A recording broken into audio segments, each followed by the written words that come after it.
The first UFC card of 2024 just recently wrapped up. It was UFC Vegas 84. I'm going to recap the entire card. So make sure you guys smash that like button. If you're new to the channel, subscribe. We'll start with the first fight of the night and then work our way up to the main event. Let's get it started. First fight, we had Joshua Van versus Felipe Bunes. Joshua Van had a difficult time in the first round. Bunes had moments in the fight, but then when he found his range in the second, he just started completely taking over. He found shots to the head and body of Bunes. He picked him apart, and then he stopped him. I feel like you look at Joshua Van's game, I want to say at 22, he has the potential to be like a top 7 guy, top 6. I mean, you never know. It could be world championship status, but I see him as a guy that can work to actual contendership in the UFC, but he's only 22, so he's got to take some time to figure everything out. Nonetheless, it was a good performance. He was able to, overcome a loss in the first round and then get a stoppage in the second, landed big shots on the feet. I like Van's game, and getting a UFC finish I think is also important as he gets more comfortable in the octagon. Good fight. Good first fight. Good W for Van. Next fight on the card, Nikolas Motta versus Tom Nolan. Things got absolutely crazy here. Tom Nolan fought with a negative fight IQ. He decides to just close the gap and try and knock out the significantly shorter Nikolas Motta. And he ends up getting knocked out in 1 minute. He got chinned by a big hook and then a shot on the ground too that put him out. Good stoppage by the ref. The way that Nolan was fighting, zero respect for Nikolas Motta. He looked at him as a meal that he was going to feast on. Easy target. He thought he was going to walk right through him. That strategy turned out to be an L strategy. Motta said something on the pre-fight which I took as very interesting, that I guess Nolan had been talking online about how this was such an easy fight and he was like looking past him. Well, Nikolas Motta definitely shut his ass up after the smack talk on social media. Was not easy. It was an L for Nolan. If anything, it was easy for Motta. Knockout W, quick win, good banger fight. And yeah, Motta's got power, as we already knew. And you throw yourself into the fire. Tom Nolan, unfortunately, Sam Patterson 2.0 right now. Next fight on the card, Gene Silva versus Westin Wilson. After the longest walkout in UFC history that featured Gene Silva walking to the cage at 0.25 speed, that's just his strategy, I guess. He ends up knocking out Westin Wilson in the first round, and he was pretty patient with the knockout. He dropped him multiple times with shots and never rushed the KO, but eventually we knew it was going to come to him. Westin Wilson was completely outgunned on the feet. It was a mismatch and a half. Westin Wilson has decent kicks from range, but has no inside game because he doesn't really know how to bring his hands back up to his face and block. It's not his forte. The hands are always low, similar to what you see in a point karate fighting style. That's what he has. And there's a reason he's 16-9. Gene Silva's a prospect. Gene Silva's an absolute freak. Odd, off the fucking mic, on the mic, and in the cage. Everything just weird about him. Marketable. I like it, man. He's got a savage style. And I think he could be an interesting Brazilian prospect moving on up. I don't know about, elite status prospect, but fighting nerds guys are good. And he's got a chance now in the UFC. 1-0. Yes, it was an easy win in his debut because Westin Wilson was essentially a punching bag. Nonetheless, it's still a knockout. Still a sick W. Good win for Gene Silva. Calculated. Savage, but calculated. Next fight on the card, it was Farid Basharat versus Taylor Lapilus. Competitive fight. Taylor Lapilus, game as I expected him to be, but Basharat with the clear win. In the first round especially, Lapilus had god-tier takedown defense and get-ups. Second round, Basharat eventually secured a takedown, and in the third, he was able to garner some more control time. And Basharat also had striking success. Let's not pretend that he had to get it to the floor. He was threatening with takedowns, but he also out-kickboxed Lapilus, who's a pretty good kickboxer too. Basharat at 12-0 is in a great place at only 26. I don't think you need to rush him up the ranks, but right here we have somebody that I think could be pretty good. I think he can be pretty good, man. Him and his brother both have really good skill sets at young ages. I think Farid is the better of the two brothers, in all honesty. Javid's fighting at that Saudi Arabia card. He beat Lapilus. I think Lapilus is actually a decent fighter, and I felt like it was kind of a mistake. The UFC threw Lapilus right to Basharat, but the UFC's never done Lapilus favors, man. Even since the early days, you know, not getting re-signed after a win and shit on the first run, and then taking years to get back to the UFC. Basharat, great performance, 12-0, great prospect. I think he's super interesting and is on his way up as far as this division goes. He has a dominant win over Damon Blackshear. Mario Bautista was on this card and won. We'll talk about his fight later. And a ranked fighter that he beat, Mario Bautista. Basharat beat Blackshear more impressively and dominant before him. So Basharat's tools could be to the level of the rankings. And I think that he's getting closer and closer. But at 26, there's no need. I'd like to see him probably one or two more at the least of guys like outside of a top 20 even. And then you start pushing him towards the higher tier bantamweights. But yeah, I like what I see from Basharat a lot. Great performance over Lapilus. Next fight on the card, Marcus McGhee, Gaston Bolaños. Marcus McGhee destroyed the striker, the former pro kickboxer, on the feet. Holy shit, McGhee can throw hands. Super slick, super quick, has power, lets his hands fly, athletic, fast. Like, what do you not like about Marcus McGhee? He's a savage. He ripped up Gaston Bolaños on the feet. Hurt him badly. Good stoppage by the referee to call it because Bolaños was just getting pulverized. And if you look, Gaston Bolaños, who was supposed to have the striking edge, really had no success. McGhee was like significantly faster and better in the striking. So at the end of the day, just because you were a pro kickboxer doesn't mean you don't, you know what I'm saying? Doesn't mean you beat a good MMA striker. Marcus McGhee, 33 bantamweight. It's like now or never type jump. He's in one of those spots. He's beaten 3 bottom tier guys at bantamweight. At 33, it's time to turn the knob.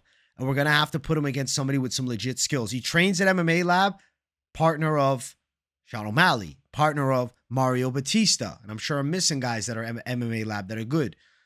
Solid bantamweight lineup over there. Marcus McGhee, he's got the goods. I like the ability. Little old at 33 for only 10 fights, but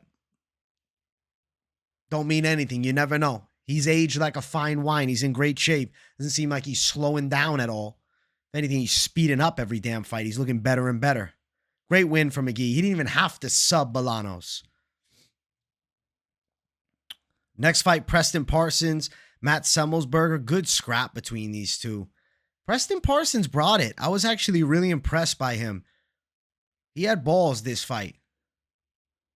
Scrapped on the feet with Semelsberger, landed takedowns on Semelsberger, ate some decent shots by Semelsberger. I thought, and I agree with the judges, 30-27. Preston Parsons for the win. He did a little bit more each and every round and kind of like outdogged Semelsberger too. 28 years of age, young guy, 11-4. It's one of those fighters that I think he can be an interesting player like outside of the rankings. I don't want to say he's definitely a gatekeeper, but he is. I think that that's more his destiny moving forward, but doesn't matter. He's still enjoyable to watch. He's an absolute savage. He can make some good money fighting, and, you know, he can be one of those veteran fan favorites if he's able to keep the wins coming together. I don't know what they do next, but legit win over Matt Semelsberger. Clean win, no questions. Better than Jeremiah Wells beat him. Maybe Parsons Wells. And, you know, even this being Matt Semelsberger's win, or loss rather, against Uros Medic, you look at that fight, like he had more success with Medic striking. He got beaten by Preston Parsons clean. So sick W for Parsons, and I'm excited for more. I like the style. Absolute dog. Guy that keeps bringing the heat with a good gas tank and wrestling ability. Good featured prelim. First fight on the main card. If you guys haven't yet, make sure you smash the likes, and if you're new, subscribe. It was a dud. It was a dud. Joke of a fight. Where's Waldo? I was a part of that Where's Waldo fan club. The disrespect he fucking showed Arlovski, he's lost me. First thing, Waldo looked fatter than I've ever seen. He looked slower. He didn't look good against Arlovski. He could have lost the fight. It could have gone either way. The fight was tit for tat. It was a coin flip at the end, and Waldo happened to escape with a very close decision, 29-28 on all 3 judges' scorecards, but he was not impressive. He's dancing in front of Arlovski. And then at the end, like, was kind of in Arlovski's face. It's like, bro, you want to lose fans? Diss Arlovski. Diss an OG like him. Especially, like, you don't even put him out impressively. It was boring. It was a snooze fest. It's not like Arlovski's a guy that bangs for the most part, but he was letting some shit fly in the third. And both guys had moments. Arlovski's chin is still there. He ate some big shots. But you got to wonder, at 45, what, in 2-3 weeks? Is it time for Arlovski to call it a day? 3 losses in a row. I'll suspect that he ends up doing one more, but I definitely think it's not a bad idea to consider calling it. But maybe he goes out with actual fans in attendance. I'd prefer to do that instead of just, throwing him out now after a loss to Waldo with nobody there. And one of the worst fights in Arlovski's career. It was a bad fight. It was. Where's Waldo with a W nonetheless, though? Decision win. He got a KO over Dreshki, but I think Waldo's unfortunately a decisionator. He slaps a lot of his shots too. Like, he throws a lot of power, but for fuck's sake, he's not setting shit up with combos. He's just looking to throw absolute bombs and then, hope to land. He's got decent explosions, decent flurries, but he's definitely not elite caliber. But hey, I'll tune in for Where's Waldo. We'll see what's next. I'm tuning in to probably see him get knocked the fuck out next time after the disrespect of Arlovski. He lost fans with the antics, especially with the way he was doing it in such a dud of a fight, It wasn't good. Wasn't good. But nonetheless, W for Waldo. Brunno, Ferreira, Phil Hawes. Okay, guys, we have to sing the sad song or play the sad song. Phil Hawes, the chin is gone, my man. It's far gone. I mean, it left you a few fights ago, but I think that officially now it ain't coming back. No hope.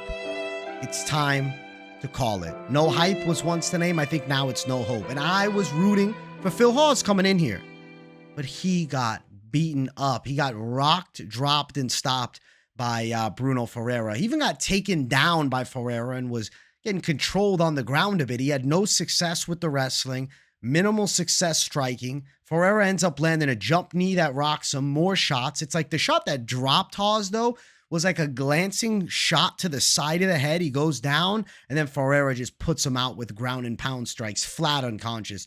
I don't need to see Phil Hawes flat on his fucking back again. I think he's taken significant damage in his last 3 fights, enough so where I have to think the health risk at this point of how he's getting knocked out, at the very least, I don't think it should be a UFC competition. And it's sad because Phil Hawes for years was always expected to live up to this hype, and he never did. Now, nicknamed No Hype, unfortunately, he manifested no hype on himself because at one point he was straight hype. And he ended up being a hype train that got derailed. Remember on The Ultimate Fighter when he lost? And then when he fought on Contender Series and he lost, that Jamie Marquez knockout loss. Unfortunately, man, it ain't it. I think he had a little quick prime with the Imavov win. He was scrapping. Took a better shot then. Now, clean shots drop him out. It was a flying knee that rocked him, so I understand. But, like, dude, when his legs are gone, you glance him with a light jab, he's crumbling. So a clean shot lands and then a touch, fight over. If the clean shot doesn't drop him, as is. Brunno Ferreira is pretty scary, man. He mentioned Bruno Silva, Shara Bullet. Not a bad idea. Not a bad idea to throw some names out there. He's got a good style, a fun style. And I like what I see from Brunno. As far as entertainment value-wise, he fucking brings the heat. He comes to scrap. And he's pretty well-rounded, too. But yeah, for Phil Hawes, swan song. It's time to walk, man.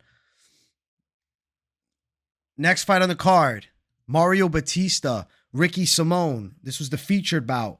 Mario Bautista pulls off the upset. First round, Simón. Second round, Bautista. Third round, Bautista.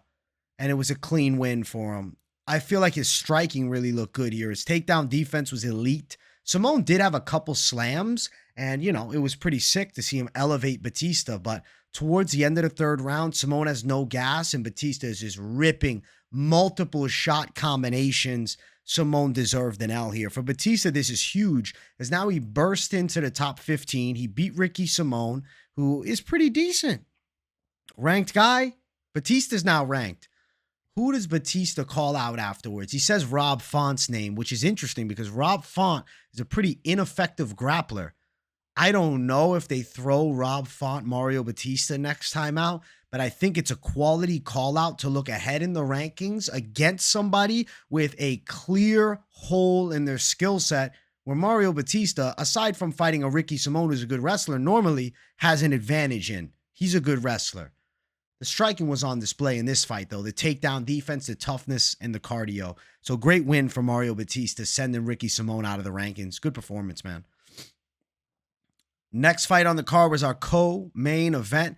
Jim Miller versus Gabriel Benitez. Good scrap between these two. Benitez landed some good straight shots, some nasty kicks, but dude, Jim Miller's leg kicks in this fight absolutely destroyed the thigh of Benitez. It was like black, blue. It looked like, you know, I don't know. He got a burn mark on it. It looked so bad, and it was swollen. Jim was ripping some leg kicks, and Benitez is supposed to be the heavy kicker. Jim touched him up a bit on the feet, but Benitez's chin is solid. Where Jim Miller exploited the weakness was in the grappling, using that jiu-jitsu skill set that we know he has. He locks up a submission, rear naked choke at the very end in the third round.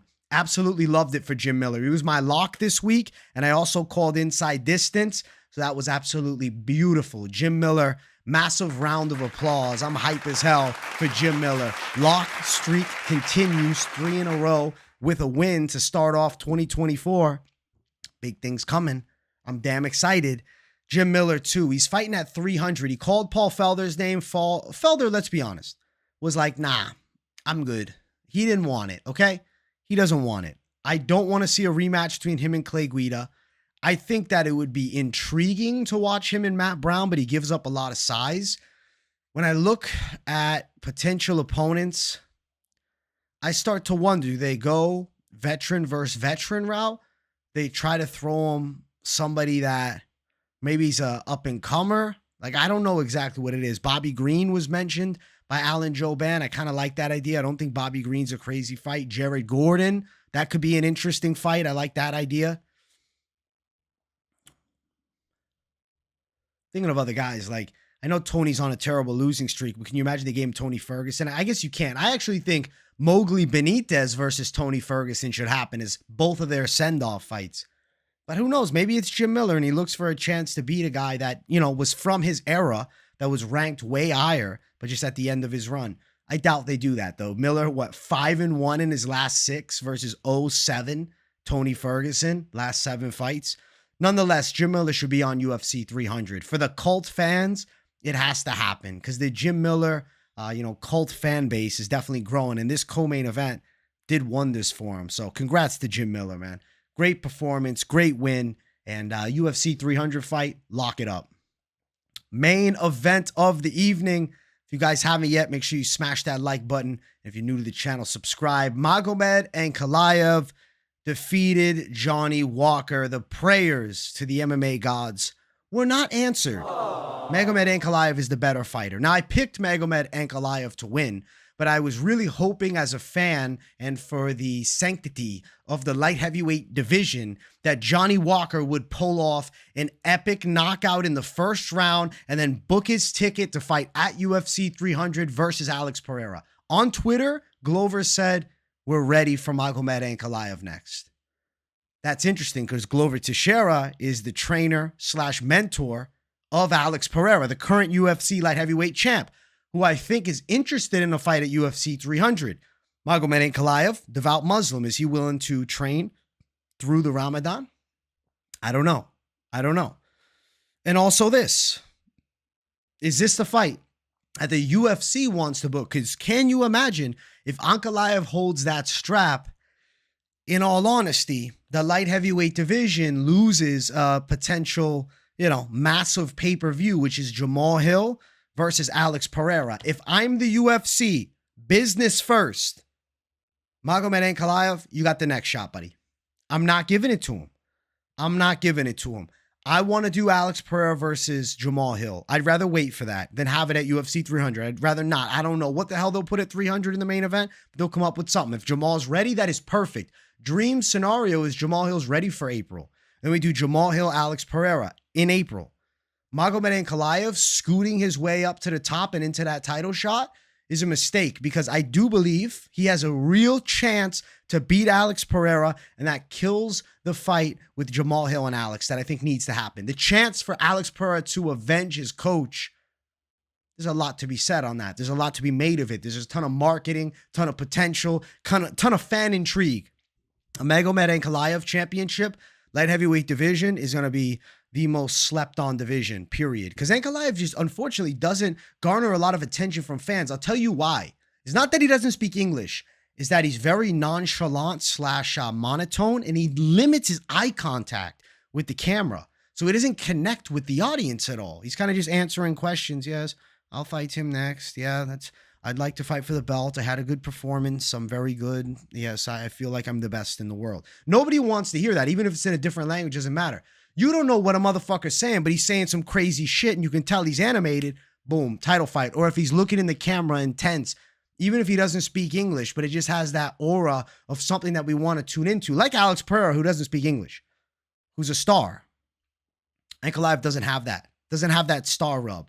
Now, for Johnny Walker, sent back, unfortunately, his fate is to not be the best in the world. But I do think he's done pretty good, and I still see him as a top 7 guy. There's interesting fights all around the UFC light heavyweight division for him. He's going to get a fun matchup in the future. I mean, he could fight the Rakic Prohashka loser, potentially. He could fight against Jan Blachowicz even when Blachowicz is ready to come back. I don't think that's crazy at all. For Ankalaev, he is in a spot where he's deserving of #1 contendership and championship. It's just, I think I would prefer that we wait it out when we do the Alex Pereira-Jamal Hill fight, because that is a bigger fight. Now, if Alex Pereira is able to beat Magomed Ankalaev and then goes into the Jamal Hill fight, sure. But do they want to gamble the risk of that? That's a big fucking risk, because Ankalaev is very well-rounded. Good knockout. Ankalaev, in the first round, he had Johnny Walker testing him a little bit with some strikes. Like a couple of axe kicks landed throughout the fight. One in the first, one in the second. He was awkward and landed a few shots. But then Ankalaev found his range. Big hook on the feet, drops Walker, and then nasty fucking uppercut that destroys Johnny Walker's nose to call the fight. Good stoppage by the referee. Ankalaev looked like a cold-blooded killer, and he's real close to that title shot. And eventually he's going to have to get another one. His fight versus Blachowicz ended up being a controversial draw, and that was, supposed to be for the belt. People might feel he's the uncrowned champ, so I get why they'd want him in a spot. But like fan-sided, business-sided, selling pay-per-view-wise, Alex Pereira, Jamal Hill is the fight to make next. And then whoever wins it, yeah, Ankalaev deserves a shot. We have to give it to a guy that deserves it eventually. Good main event. Sick main event. Let's review the picks. So, my record on the night was 8 wins and 3 losses. Magomed Ankalaev, I picked him to beat Johnny Walker. W, but I was really hoping I'd be wrong. I wasn't. Jim Miller, lock of the week, beats Gabriel Benitez. Absolute W, was happy as hell about that. Had Ricky Simón over Mario Bautista, took an L. Hey, but I played the over 2.5 in a parlay. I thought that was a good fucking call. So you know what? I'm glad. I decided to go against the grain and pick flip to Phil Hawes after my early prediction video. I don't know what that stupidity was. I should have just stuck it out with Brunno because Phil Hawes can't take a punch. So loss on that one. I had Waldo over Arlovski. Fight sucked. At least I won. Had Parsons over Semelsberger, W for me there. McGhee over Bolaños, W for me there. Basharat over Lapilus, W for me there. Silva over Wilson, W for me there. I had Nolan over Motta, but negative fight IQ and inexperience. He walked into some big shots, got knocked out. L. And then I had Van over Bunes. So 8-3 record on the night. Pretty damn good with a lock win as well. That's 3 locks in a row. What's that, like 13-2-1 in the past 16 weeks as far as my lock. So I'm pretty fucking stoked, man. We're getting that double-digit lock streak coming in 2024. So I'm hype as hell for it. Guys, I hope you enjoyed the week's worth of content. I brought the heat every single day.